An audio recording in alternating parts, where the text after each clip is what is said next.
Hi guys, welcome back to my channel. Today I'm going to show you how to automatically add new apps to home screen on Android.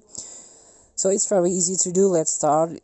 Just hold your home screen.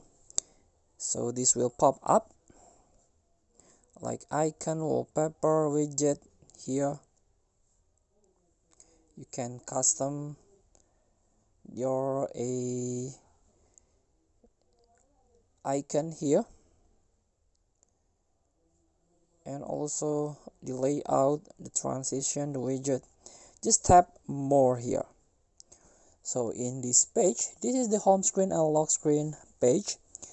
So if you cannot see this icon autofill or automatically add new installed icon, you can turn this on.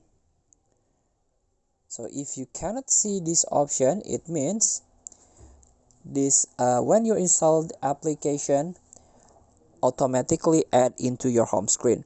So please free to try. Thank you for watching. Don't forget to comment, like, and subscribe. And so click this button below. See you in the next video.